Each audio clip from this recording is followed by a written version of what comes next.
What are some of the bigger challenges that you see business owners facing?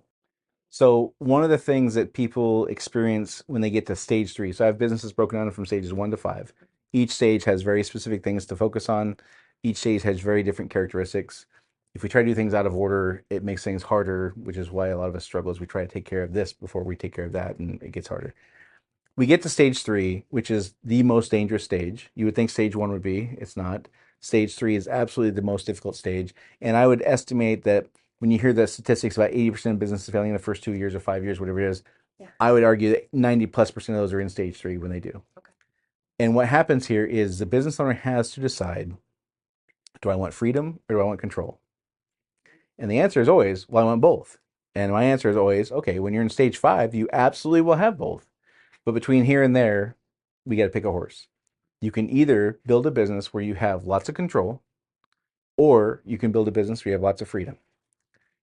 Now, most people, if they have time to think about this, they'll end up, they want freedom. Like, why else, why would you build a business to work 90 hours a week? That doesn't make a lot of sense for most folks. Some say, I'll just shrink it down and keep my 4 employees and I'll work 40 hours a week. And this is all it's ever going to be, and I'll be able to maintain control. And that's fine. That's great. For people who want freedom, though, we have to start consciously delegating decisions, not tasks. So we've been taught our whole lives that the way you build a business is you delegate tasks. You need somebody else doing this stuff. Okay, that's true in stage one and stage two. When you start your house cleaning company and you have 2 employees, you're going to delegate tasks, but you're still making every decision. And when things go wrong, you fly in as a firefighter and you solve problems and you fly out again, and then they're doing tasks and you're making all the decisions. When you get to stage three, though, you have to start delegating decision making because there's a limited number of things that you can oversee in the operation at any given day, week, or month. And what happens is the company becomes more powerful than us, and something is going to break.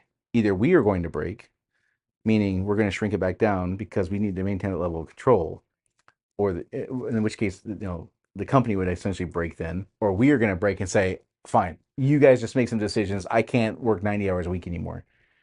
So an easier path is to say, let's consciously start figuring out things people can make decisions upon. Now, the reason we don't want them to make decisions is because we don't trust them. We don't trust their ability to make decisions. We don't trust their judgment. We don't trust that they will do the right thing when nobody's looking. Like, there's all these reasons we don't trust them. And I go back to, if they know where we're going, they know why we're going there. They know how the customer makes decisions. They know who our customer is. They know what the customer's journey is on all these different stages of our interactions with them. They will be much better suited or much better prepared to make good decisions. If they have clarity on when you want them to make decisions and when you want them to ask for help, if you guys have agreement on that, they're more likely to make good decisions. Um, but in order to get to be driven to do those things, we have to decide that the it's not going to work out where we get to have a 43-person company and we get to oversee every critical detail and every little outcome and make sure every customer job is done right. Like, that's not how it's going to work. They have to be prepared and trained and educated to make good decisions. I'm assuming you have to have some flexibility with your mindset, your ego, that they're not going to do it necessarily like you would in their position, but they're meeting a certain goal that Yeah. you've set out with them. Yeah, so there's two ways to look at this. One of my greatest mentors, Mike, he early on in my career where I was absolutely terrible at managing people. We'll get into that another time. I was horrendous at it, and he was a master at this. His approach would be, I need you to do this thing. Here's how I do it. Here's the outcome I get. Now, if you want to do it a different way, that's fine, but you need to get this outcome.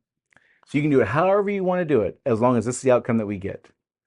And then they would establish agreement upon that, and they would go from there. That's a fantastic way to do it. My version is similar but a little different. My version is to spend my thought is I can either spend my energy and time ensuring the outcomes, which means I oversee all the specific outcomes and process and stuff, or I can spend the same amount of energy and time educating and training them so that they can make really good decisions. I would rather do the second one because that's exponential, Right. where the first one is very limited. Right. The first one, if I invest that time and energy now, I don't have to do it again. Where the first one, I have to do it every single day. And in the second one, it sounds like you're building something that's living and growing and Yeah. thriving. So we have to the steps I would recommend for folks is we have to educate them. Okay. teach them what are we doing, where are we going, why are we going there, why do we matter, what's all this stuff with the customer. Okay. We train them the things that they aren't naturally good at. So if they say, okay, that sounds great, but how do I do it? We train those things. Then we have to trust them because now they understand the goals and objectives and now they have the training and all that good stuff. So we have to trust them. Then we have to empower them. We have to let them know. My saying was always culture is a great example. If you see somebody being abused in a way that does not align with our culture, not only do you have the authority, you have the responsibility to act on that. If we don't tell them that, how would they know? Like they're gonna default to what their parents told them or their last boss or something like that. Well, I don't want to make decisions based on that. So educate, train, trust, empower, and inspire. And that kind of comes back to your thing about putting our ego aside and all that kind of stuff. Part of it is us acknowledging that we're human. We have faults to overcome ourselves, putting our ego aside. But really, we just have to get to the point where we become aware that we are not going to get where we want to go by maintaining all this control. We have to delegate decision making to get where we want to go in most cases.